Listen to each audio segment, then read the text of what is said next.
Capítulo 5. Simon tinha desaparecido. Certa manhã, ele faltou ao trabalho. Algumas pessoas comentaram sem querer sobre a ausência.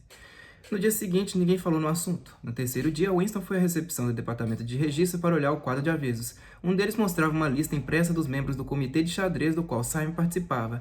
Parecia quase exatamente a mesma de antes, nada estava arriscado, mas com um nome a menos. Bastava. Simon tinha cessado de existir. Ele nunca existira. Fazia muito calor. No ministério labiríntico, as salas sem janelas e com ar-condicionado mantinham a temperatura normal, mas do lado de fora as calçadas chamuscavam os pés e a caatinga no metrô nas horas de pico era um horror.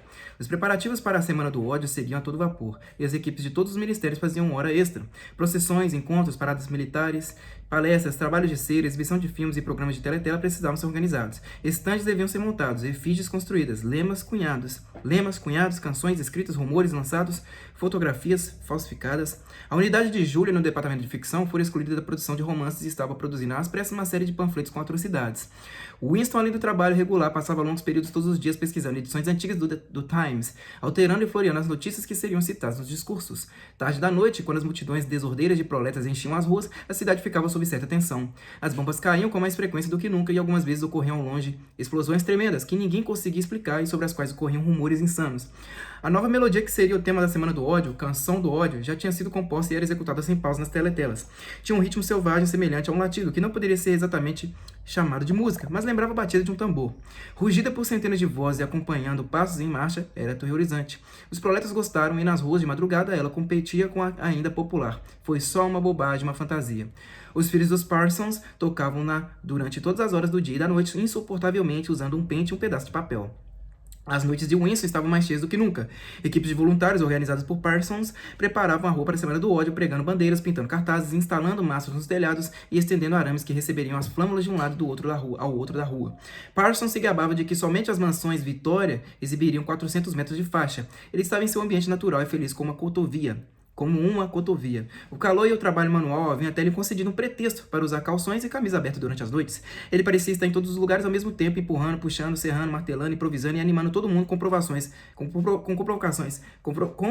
camaradas e exalando por todas as dobras do corpo que parecia ser um estoque infinito de suor acre. Um cartaz novo apareceu de repente em Londres inteira. Não tinha legenda e representava simplesmente a figura monstruosa de um soldado eurasiano com 3 ou 4 metros de altura, andando para frente com um rosto mongol inexpressivo e botas enormes, uma submetralhadora apontada a partir do quadril. De qualquer ângulo que se olhasse para o cartaz, a boca da arma, ampliada pelo sombreamento, parecia estar apontada diretamente para você. Ele foi colado em cada espaço livre de todos os muros, superando até os retratos do grande irmão. Os proletas, sempre indiferentes à guerra, estavam sendo arrastados para um de seus periódicos frenesis de patriotismo. Como que para harmonizar com o clima geral, as bombas vinham matando mais gente do que de costume. Uma caiu em um cinema perto de Stepney, enterrando centenas de vítimas entre os escombros. A população inteira do bairro apareceu para o cortejo e o longo funeral, que durou muitas horas, foi na verdade um encontro de indignados. Outra bomba caiu em um terreno baldio usado como parquinho e dúzias de crianças foram carbonizadas. Houve mais demonstrações de revolta, uma efígie de Goldstein foi queimada, centenas de cópias do cartaz do soldado eurasiano foram rasgadas e jogadas às chamas e uma quantidade de lojas foi saqueada durante os tumultos. Depois correu um boato segundo o qual espiões estavam direcionando as bombas por meio de ondas de rádio e um casal de idosos suspeito de ascendência estrangeira teve a casa incendiada e morreu asfixiado. No quarto acima da loja do Sr. Charrington, quando conseguiam ir para lá, Julia e Winston se deitavam lado a lado na cama despojada sob a janela aberta, nus para tentarem se refrescar. O rato nunca mais voltou, mas os percevejos haviam se multiplicado hediondamente. No calor, não parecia importar. Sujou limpo, o quarto era o paraíso. Assim que chegava, eles borrifavam tudo com pimenta comprada no mercado negro, arrancavam as roupas e faziam amor com os corpos suados, depois adormeciam e acordavam para descobrir que os insetos haviam se unido e se preparavam para o contra-ataque. 4, 5, 6, 7 vezes eles se encontraram durante o mês de junho. Winston abandonara o hábito de beber gin a todo momento. Parecia ter perdido a necessidade daquilo. Engordara e a úlcera varicosa cedera, deixando apenas uma cicatriz marrom na pele acima do tornozelo. Seus ataques de tosse pela manhã haviam parado. O processo da vida já não era insuportável. Ele não tinha mais nenhum ímpeto de fazer caretas para a teletela, nem ganas de gritar palavras sujas a plenos pulmões. Com a garantia de um esconderijo quase um lar, não parecia tão difícil marcar encontros frequentes e demorados. O importante era que o quarto sobre a loja de antiguidades existia. Saber que ele se encontrava ali, inviolável, era quase igual a estar lá dentro. O quarto era outro mundo, uma versão de bolso do passado onde animais extintos podiam andar. O Sr. Charrington, pensou Winston, era outro animal extinto. Normalmente ambos paravam para conversar por uns minutos antes de Winston subir a escada.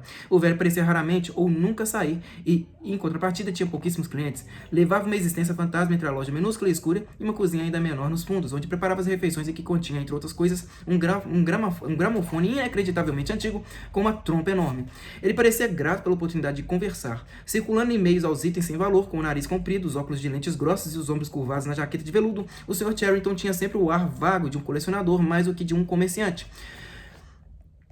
Com algum entusiasmo que lhe sobrara, ele pensava uma ou outra porcaria, uma rolha de cerâmica, a tampa pintada de uma caixa de rapé quebrada, um relicário de ouropel contendo mechas de cabelo de um bebê há muito morto, sem jamais pedir a Winston que comprasse somente que apreciasse. Conversar com ele era como ouvir o tilintar de uma caixinha de música antiga. Ele havia arrancado das profundezas da memória mais alguns fragmentos de rimas esquecidas. Havia uma sobre 24 melros, outra sobre uma vaca com chifre torto e ainda outra sobre a morte do pobre Cock Robin. Ocorreu-me que você poderia ter interesse, ele dizia com uma breve risada depreciativa sempre que mostrava um novo fragmento, mas nunca conseguia se lembrar de mais do que uns poucos versos de cada rima. Julian Winston sabia e de certa forma nunca lhe saía da cabeça que esses acontecimentos não poderiam durar muito. Em certas ocasiões, o fato da morte iminente parecia palpável como a cama onde se deitavam. Então eles se apertavam um contra o outro uma espécie de sensualidade desesperada, como uma alma condenada que se agarrara ao último pedaço de prazer quando o relógio está a 5 minutos de bater as horas. Mas havia também as ocasiões em que tinham a ilusão não apenas de segurança, mas de permanência. Enquanto estivessem naquele quarto, sentiam que nenhum mal poderia atingi-los. Chegar lá era difícil e perigoso, mas o quarto em si parecia um santuário, como quando Winston vira o coração do peso de papel com a sensação de que seria possível entrar naquele mundo de vidro, e uma vez lá dentro, deter a passagem do tempo. Com frequência eles se permitiam devaneios sobre fugas. A sorte duraria indefinidamente, e ambos levariam adiante a paixão secreta pelo resto de suas vidas naturais. Ou Catherine morreria e, por meio de manobras sutis, Winston e Julia conseguiriam se casar. Ou cometeriam suicídio juntos, ou iriam desaparecer, mudar de aparência até ficarem irreconhecíveis, aprender a falar com sotaque proletário, obter empregos em fábricas e levar a vida despercebidos em uma viela secundária. Tudo isso era bobagem, como ambos sabiam. Na realidade, não havia escapatória. Mesmo o único plano possível, o suicídio, eles não tinham intenção de levar a cabo. Segurar as pontas dia após dia e semana após semana, construindo um presente que não teria futuro, parecia um instinto invencível, assim como os pulmões sempre absorvem a inspiração seguinte, desde que exista ar disponível. Algumas vezes falavam também sobre se envolver em rebelião ativa contra o partido, mas sem nenhuma noção de como dar o primeiro passo. Mesmo que a fabulosa irmandade fosse real, ainda havia dificuldade de encontrar o caminho até ela. Winston contou sobre a estranha intimidade que existia, ou parecia existir, entre ele e O'Brien, e sobre o impulso que às vezes tinha de simplesmente andar até O'Brien, anunciar que era inimigo do partido e pedir ajuda a ele. Curiosamente, isso não a espantou como uma coisa precipitada e fora de cogitação a fazer. Estava acostumada a julgar as pessoas pelo rosto, e lhe pareceu natural que Winston acreditasse que O'Brien era confiável com base em uma única centelha dos olhos. Além disso, dava como certo que todo mundo, ou quase todo mundo, odiava o partido em segredo e quebraria as regras se achasse seguro fazê-lo. Mas se recusava a acreditar que uma oposição organizada e difusa pudesse existir. As histórias sobre Goldstein e seu exército clandestino, ele falou, eram simplesmente um monte de lixo que o partido tinha inventado para os próprios objetivos e nas quais você precisava fingir que acreditava. Perdeu a conta de quantas vezes nos comícios do partido, em demonstrações espontâneas, gritara com toda a força pela execução de pessoas cujos nomes nunca tinha ouvido e em cujos supostos crimes jamais acreditou. Quando havia julgamentos públicos, Julia assumia em seu lugar no seu destacamento da Liga Jovem, assumia seu lugar no destacamento da Liga Jovem, que rodeava os tribunais desde cedo até a noite, entoando a intervalos: "Morte aos traidores!" Durante os 2 minutos de ódio, sempre superava os demais nos gritos insultuosos contra Goldstein. Ainda assim, tinha apenas uma pálida ideia de quem fosse Goldstein e de quais outras doutrinas ele supostamente representava. Ela crescera depois da Revolução e era jovem demais para se lembrar das batalhas ideológicas dos 50 e 60. Um movimento político independente estava fora de sua capacidade de imaginação e, de todo modo, o partido era invencível.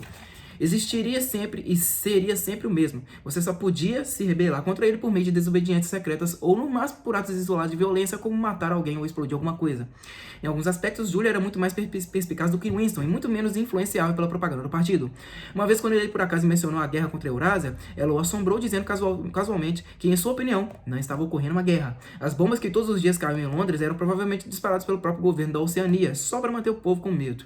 Aquela era uma ideia que literalmente jamais ocorrera a Winston. Julia também despertou uma certa inveja nele ao contar que durante os 2 minutos de ódio sua maior dificuldade era evitar explodir em uma gargalhada, mas questionava os ensinamentos do partido apenas quando eles de algum jeito impactavam sua própria vida.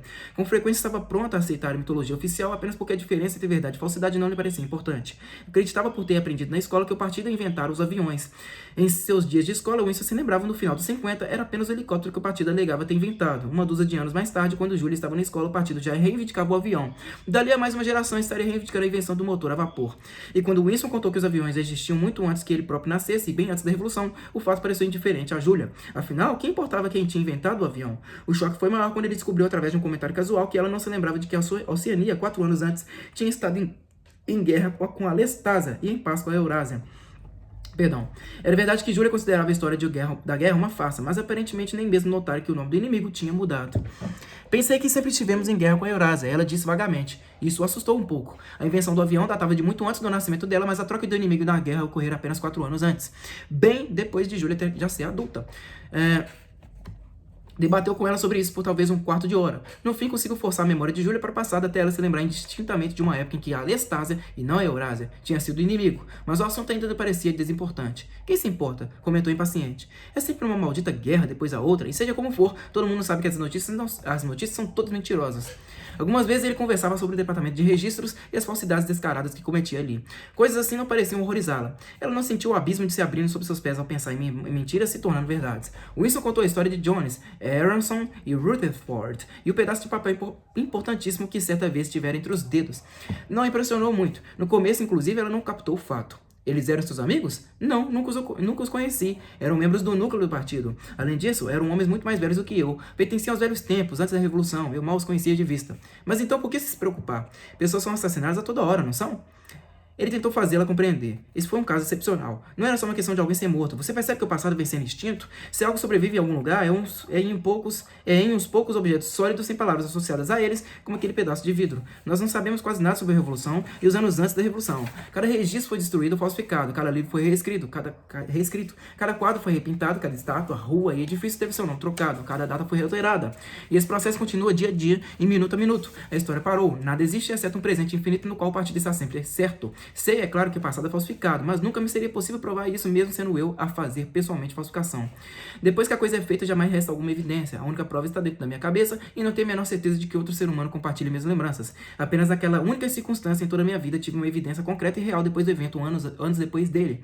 E que bem isso fez? Bem, nenhum, porque eu joguei o documento fora alguns minutos depois. Mas se a mesma coisa acontecesse hoje, eu guardaria. Bem, eu não. Estou mais do que disposta a correr riscos, mas apenas por uma coisa que vale a pena, não por um pedaço de jornal velho. O que você poderia ter feito mesmo que tivesse guardado? Não muito, talvez, mas era uma evidência. Poderia ter plantado algumas dúvidas aqui e ali, supondo que eu tivesse ousado mostrar para alguém. Penso que não poderemos alterar alguma coisa durante nossa vida, mas podemos imaginar pequenos focos de resistência brotando, pequenos grupos de pessoas se unindo, crescendo aos poucos e até deixando para trás alguns registros, de modo que a próxima geração possa continuar de onde nós paramos. Não estou interessado na próxima geração, querido. Estou interessado em nós. Você só é rebelde da cintura para baixo. Ele zombou. Júlia considerou aquilo brilhante e sagaz e atirou os braços em volta dele, deliciada. Dos desdobramentos da doutrina do partido, ela não tinha o menor interesse. Sempre que Winston começava a falar sobre os princípios do Saussure, ou duplo pensar, a mutabilidade do passado e a negação da realidade objetiva, e a usar palavras em novo idioma, ficava entediada e confusa e dizia que nunca tinha prestado nenhuma atenção a nada daquilo. Já sabia que era tudo besteira, então por que se preocupar? Ela tinha noção de quando aplaudir e de quando vaiar. E era só disso que precisava. Se ele insistia em falar desses assuntos, Júlia tinha um hábito desconcertante de adormecer. Era uma dessas pessoas que consegue dormir a qualquer hora, em qualquer posição. Conversando com ela, Winston percebeu como era fácil exibir uma aparência de ortodoxia e, ao mesmo tempo, não ter a menor noção do que a ortodoxia significava. De certa maneira, a visão de mundo do partido se impunha com mais sucesso sobre pessoas incapazes de entendê-la. As pessoas podiam ser levadas a aceitar as mais flagrantes violações da realidade porque nunca compreendiam totalmente a enormidade do que era exigido delas e não estavam interessadas o bastante nos acontecimentos públicos para perceber o que acontecia. Pela falta de entendimento, elas permaneciam sãs, simplesmente aceitavam tudo que lhes era empurrado goela abaixo e não lhes fazia mal porque não deixava resíduo, assim como um grão de milho passa sem ser digerido pelo corpo de uma ave. Capítulo 6. Aconteceu afinal. A mensagem aguardada havia chegado. Por toda a vida, ele pareceu estar à espera de que isso acontecesse. Winston andava no longo corredor do ministério, quase no ponto onde Júlia discretamente deslizara o bilhete para sua mão, quando teve consciência de que alguém maior do que ele vinha atrás. A pessoa, não importa quem fosse, tossiu de leve, evidentemente se preparando para o que ia dizer. Winston parou abruptamente e se virou. Era O'Brien. Finalmente ficaram frente a frente, parecia que seu único impulso era fugir. Seu coração quase saiu pela boca. Ele teria sido incapaz de falar. O'Brien, entretanto, seguiu em frente sem interromper o movimento, pousando a mão amiga no braço de Winston por um momento, de forma que os dois continuaram andando lado a lado. Começou a falar com a peculiar educação que o distinguia da maioria dos membros do núcleo do partido. Eu estava esperando uma oportunidade de conversar com você, revelou. Outro dia li um de seus artigos em novo idioma no Times. Você tem um interesse acadêmico em novo idioma, estou certo? Winston havia recuperado parte do autocontrole. Não tão acadêmico, sou apenas um amador. Não é minha área. Nunca tive nada a ver com a real construção da língua. Mas você escreve com muita elegância, disse O'Brien. Essa não é apenas minha opinião. Conversei há pouco tempo com um amigo seu, que é certamente um especialista. O nome dele agora me escapa. De novo o coração de Winston se acelerou dolorosamente. Com certeza era uma referência a Syme, que não estava apenas morto, mas havia sido abolido em uma despessoa. Qualquer referência identificável a ele teria sido fatalmente perigosa. O comentário de O'Brien deveria ter sido pensado como um sinal, um código. Ao compartilhar um pequeno ato de pensamento crime, ele havia transformado ambos em cúmplices. Os dois continuaram a percorrer lentamente o corredor, mas agora O'Brien havia parado. Com a curiosa e desarmadora afabilidade que sempre trazia em seu gesto, ele arrumou os óculos no nariz e então continuou. O que eu pretendia realmente dizer era que, em seu artigo, notei que você usou duas palavras que se tornaram obsoletas, mas faz pouco tempo que caíram em desuso. Você viu a 10ª edição do dicionário do novo idioma? Não, respondeu Winston. Não sabia que já tinha sido lançada. Ainda estamos usando a 9ª do departamento de registros. A 10ª edição não será publicada por alguns meses ainda, creio, mas alguns exemplares tiveram circulação antecipada. Eu mesmo tenho um. Você estaria interessado em dar uma olhada, talvez? Certamente, disse Winston, logo entendendo para onde aquilo levaria. Alguns dos novos desdobramentos são extremamente complexos. Acredito que a redução da quantidade de verbos é o ponto que mais vai lhe interessar. Deixa-me ver, devo enviar um mensageiro com o dicionário até você? O problema é que sempre me esqueço dessas coisas. Talvez você possa buscá-lo no meu apartamento em algum horário que lhe fosse conveniente? Espere, deixe-me lhe dar o meu endereço. Estavam parados em frente a uma teletela. Um tanto distraído, O'Brien tateou os dois bolsos e então exibiu uma pequena caderneta com capa de couro e um lápis dourado. Imediatamente abaixo da teletela, em uma posição em que qualquer um que estivesse vigiando na outra ponta do equipamento poderia ler o que O'Brien escrevia, ele rabiscou o endereço, depois rasgou a página e entregou a Winston. Geralmente estou em casa à noite, do contrário, meu empregado lhe entregará o dicionário. Então partiu, deixando Winston segurando um pedaço de papel que dessa vez não precisava ser escondido. Apesar disso, ele memorizou cuidadosamente o endereço e algumas horas depois jogou-o no buraco da memória junto com vários outros papéis. Os dois haviam conversado no máximo por uns poucos minutos. O episódio tinha um único significado. Fora planejado para que Winston soubesse o endereço de O'Brien. Isso era necessário porque, executando a pergunta direta, nunca era possível descobrir onde alguém morava. Não havia listas de nenhum tipo. Se algum dia você quiser me ver, eis onde posso ser encontrado. O O'Brien dissera. Uma coisa era certa, a conspiração com a qual sonhara existia, de fato, e ele tinha chegado a seus limites máximos. Winston sabia que cedo ou tarde obedeceria à convocação de O'Brien. Talvez no dia seguinte, talvez após uma demora prolongada, não tinha certeza. O que estava acontecendo era apenas o desenvolvimento de um processo iniciado muitos anos antes. O primeiro passo tinha sido um pensamento secreto involuntário. O segundo, começar um diário. Ele havia se deslocado dos pensamentos para as palavras e agora das palavras para as ações. O último passo era alguma coisa que aconteceria no Ministério do Amor. Ele tinha aceitado isso. O fim estava contido no início, mas era assustador, ou mais exatamente, era como um gosto antecipado da morte, como estar um pouco menos vivo. Até mesmo enquanto conversava com O'Brien, quando o significado das palavras se tornou claro, um calafrio invadiu seu corpo. Ele teve a sensação de penetrar na umidade de uma cova, e não tinha sido mais fácil só porque sempre soubera que a cova estava lá à sua espera. Capítulo 7. Winston acordou com os olhos cheios de lágrimas. Julia rolou sonolenta em sua direção, murmurando algo que poderia ter sido. O que foi? Eu sonhei, ele começou, mas se interrompeu. Era complexo demais para expressar com palavras. Havia o sonho em si e a lembrança relacionada a ele que invadira sua mente poucos segundos após o despertar. Ficou deitado de olhos fechados, ainda mergulhado na atmosfera do sonho. Era um lugar amplo e luminoso no qual toda a sua vida se estendia à frente como uma paisagem em um entardecer de verão depois da chuva. Tudo havia acontecido dentro do peso de vidro, mas a superfície de vidro era a abóbada celeste e dentro dela tudo estava inundado por uma luz clara e suave por meio da qual se conseguia enxergar distâncias intermináveis. O sonho também incluía, na verdade, em certo sentido, era apenas um gesto de braço feito por sua mãe e repetido 30 anos depois pela mulher judia que ele tinha visto no filme noticioso, tentando proteger o menininho dos tiros antes que o helicóptero explodisse a ambos. Você sabia, Winston começou, que até este momento eu acreditava que tinha assassinado a minha mãe? Por que você fez isso? Disse Julia meio adormecida.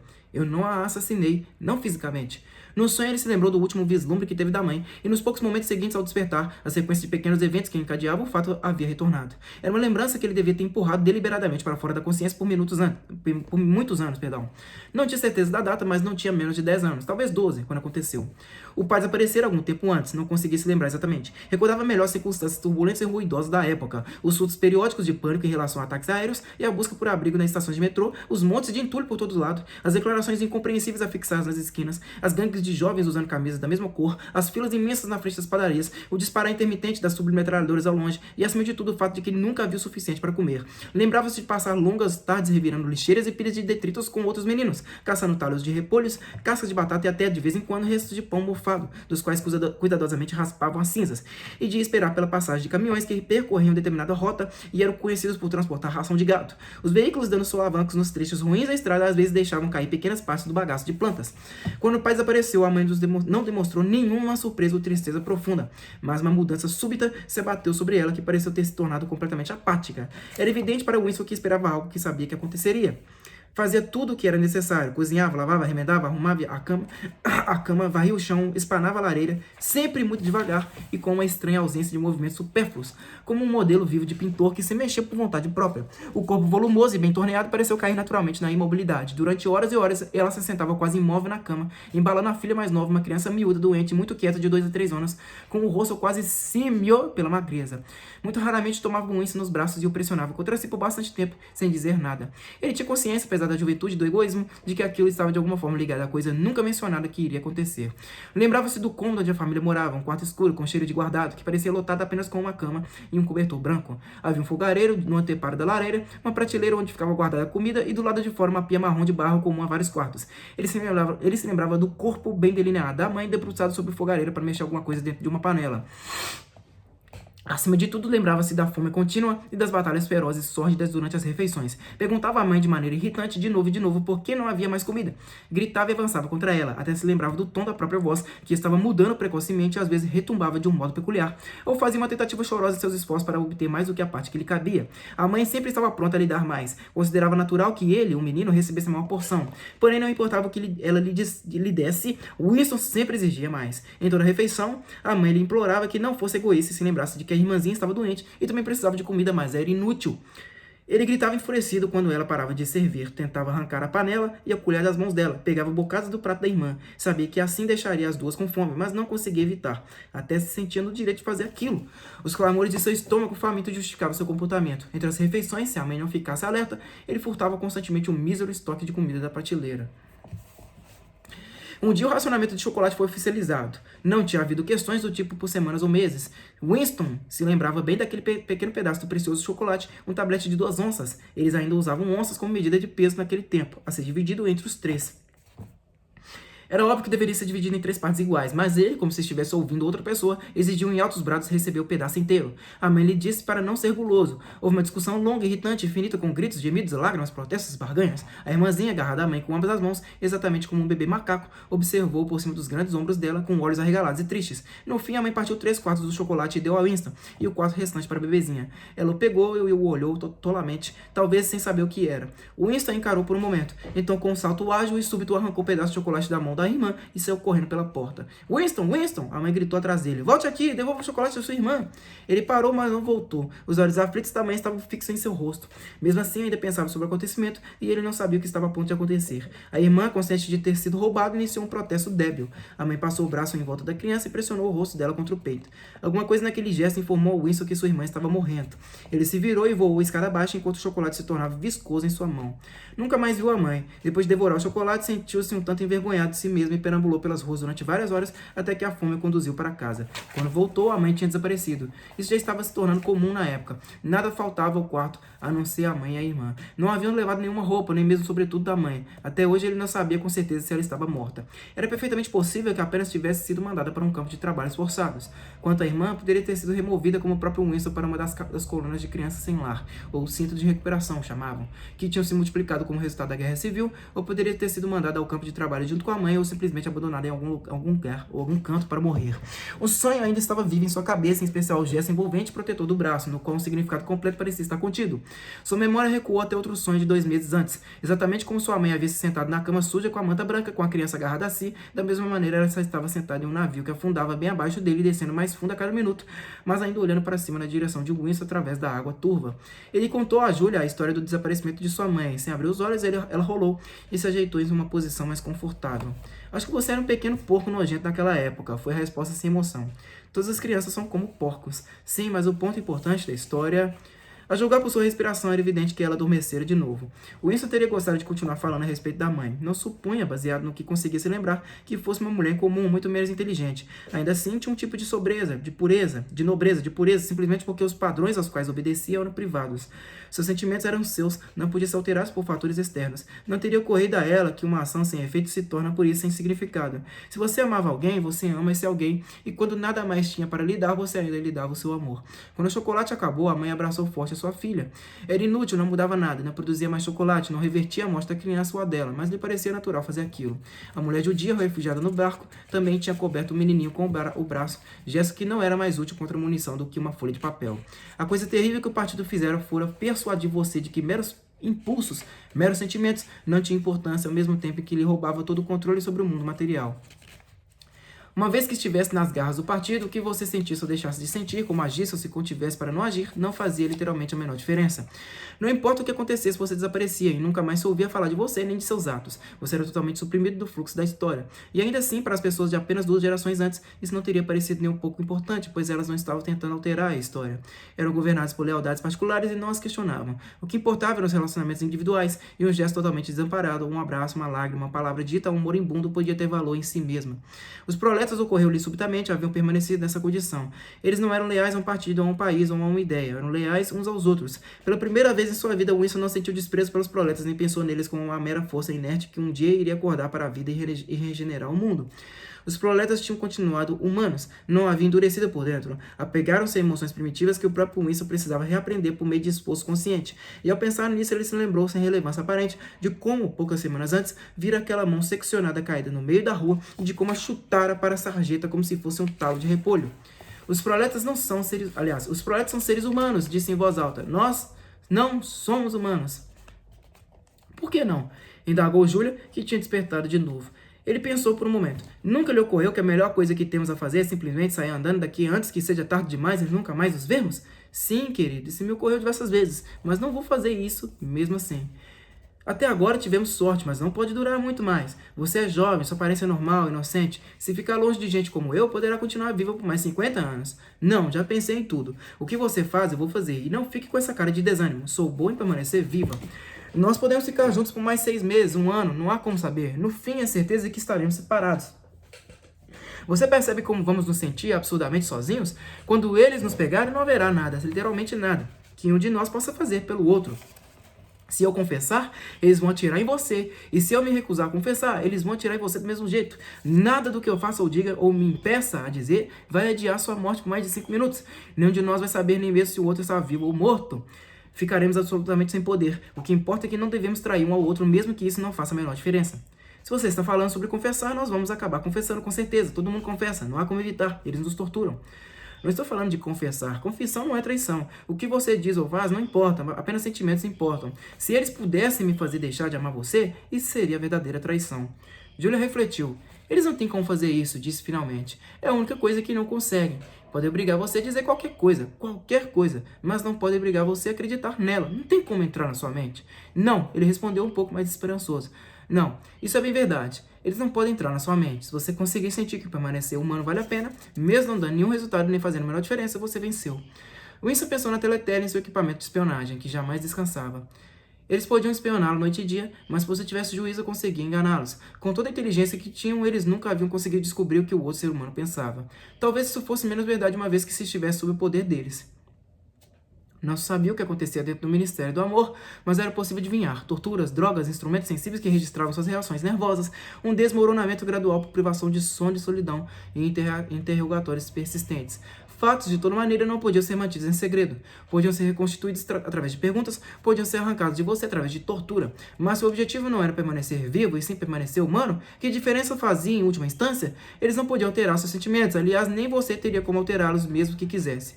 Eles podiam exibir explicitamente e com o máximo detalhamento tudo o que você tinha feito ou dito ou pensado. Mas o íntimo do seu coração, cujo funcionamento era misterioso até para você mesmo, continuava inviolável.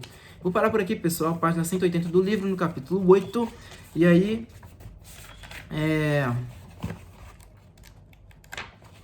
eu vou tentar ler, tentar fazer um esforço aí de chegar até a página 200 e...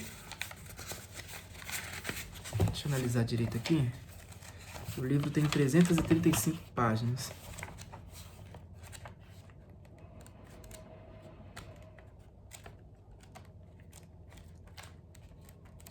Esse capítulo 8 aqui, deixa eu ver. Eu vou tentar ler até a página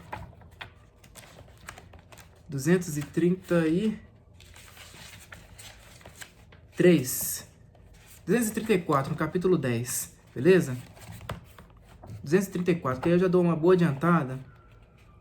Aí vão faltar aí um pouco mais de 100 páginas do livro para eu terminar, beleza? Mas muito obrigado a todos vocês que me acompanharam até aqui, até a próxima e falou!